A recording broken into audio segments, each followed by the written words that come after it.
Hello बच्चों, let's see this question. The question says evaluate the following integral where integration x plus 1 divided by x square plus x plus 3 dx is given and we have to find out the value of this. तो सबसे पहले हम की concept देखेंगे.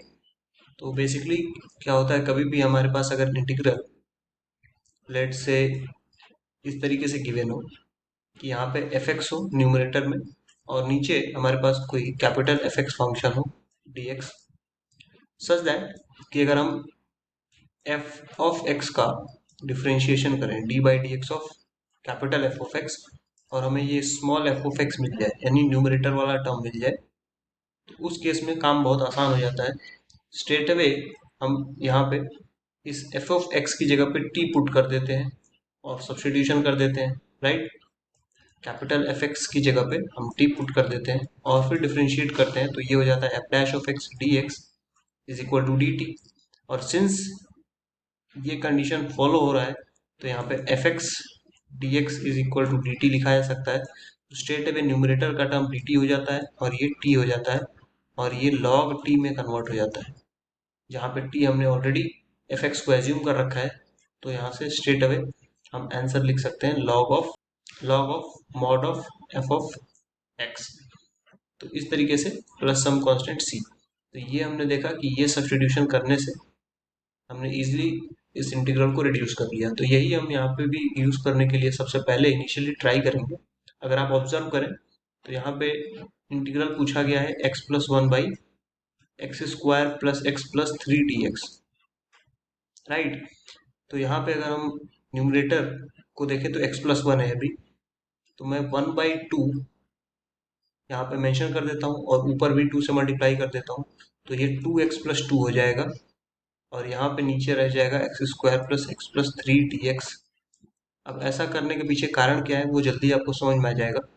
अगर मैं इस 2x plus 2 को 1 प्लस 1 लिख लूँ तो भी कोई फर्क पड़ेगा नहीं और अगर मैं इसको अलग अलग लिख लूँ तो ये हो जाएगा 1/2 integration 2x plus 1 divided by X square plus X plus 3 D x और एक अलग इंटीग्रेशन हो जाएगा 1 डी एक्स, तो 1 को मैं नहीं लिख रहा हूँ, divided by X square plus X plus 3.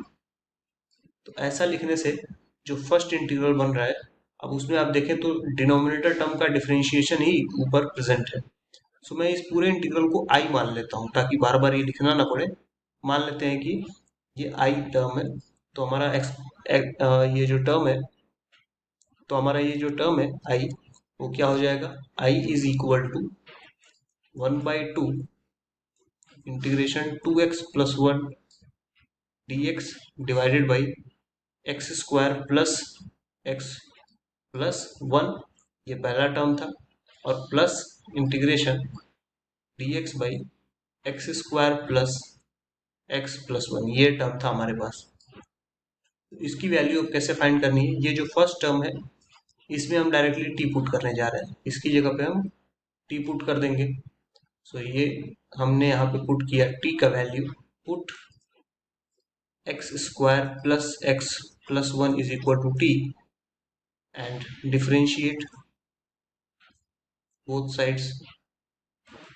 Differentiate, जैसे ही डिफरेंशिएट करेंगे ये हो जाएगा 2x plus 1 dx and this will be dt. तो ये हमारे पास बन गया. यहाँ पे हमने with respect to t differentiate किया है, t के रिस्पेक्ट में हमने डिफरेंशिएट किया है, तो इसलिए ये अगर आप देखें तो ये सब कुछ डिफरेंशिएशन होने के बाद dx बाई dt बना होता और t का डिफरेंशिएशन 1 हुआ होता, तो यही dt मैं राइट साइड में सेंड कर रहा हूँ. आई होप कि ये स्टेप आपको क्लियर होगा.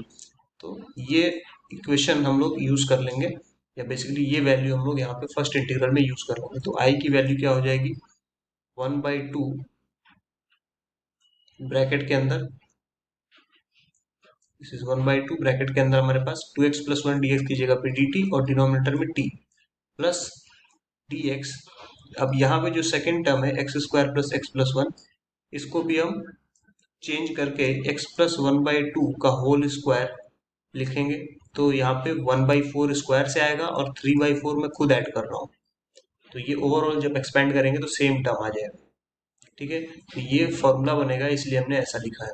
This will B 1/2 log of T. Log के सामने हमेशा मॉड टर्म यूज करना चाहिए क्योंकि लॉग का जो डोमेन होता है वो पॉजिटिव होता है। प्लस अब ये फॉर्मूला क्या होता है, what is this formula, integration dx by X square plus A square. उसके लिए हमें x प्लस 1/2 का होल स्क्वायर प्लस 3/4 को लिखना पड़ेगा √3/2 का होल स्क्वायर। तो ये dx by X square plus A square का फॉर्मूला हो गया।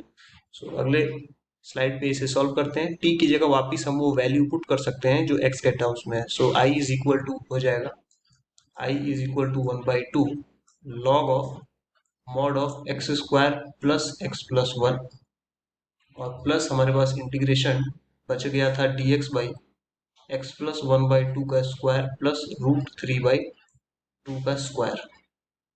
तो अब ये जो सेकंड इंटीग्रेशन है इसे सॉल्व करने के लिए हमें ये फॉर्मूला पता होना चाहिए कि d कैपिटल X अगर मैं लिख रहा हूँ तो कैपिटल X स्क्वायर प्लस ए स्क्वायर इसका वैल्यू कितना, तो ये होता है 1/a tan inverse x by A plus constant c। तो ये i का एक्सप्रेशन फाइनली अब मैं लिखने जा रहा हूँ, ये हो गया 1/2 log of mod of X square plus X plus 1 plus यहाँ पे 1/a जब करेंगे तो a की वैल्यू तो √3/2 है, तो 1/a करेंगे तो ये 2/√3 हो जाएगा। और tan इनवर्स अगर x देखें तो x की जगह पे x प्लस 1/2 है and this is divided by again a, तो a से डिवाइड करेंगे तो √3/2 से डिवाइड हो जाएगा प्लस सम कांस्टेंट c। तो ये 1/2 log of mod of X square plus X plus 1 plus यहाँ पे अगर देखें तो ये फाइनली जो टर्म्स हैं 2/√3 है यहाँ पे, वो तो वैसे ही का वैसा ही रहेगा और tan इनवर्स बन जाएगा 2x प्लस 1/√3 क्योंकि 2 तो कैंसिल आउट हो जाएगा एलसीएम लेने के बाद प्लस सम कांस्टेंट c। तो ये फाइनली हमारा इंटीग्रल i का वैल्यू है। So this will be our answer. ये जो पूरा एक्सप्रेशन आया है दिस इज आवर आंसर, क्योंकि कांस्टेंट सी इंडेफिनिट इंटीग्रेशन में हमें यूज करना ही पड़ता है इसलिए ये प्लस सी भी है। So I hope you understood this well. Thank you and best of luck.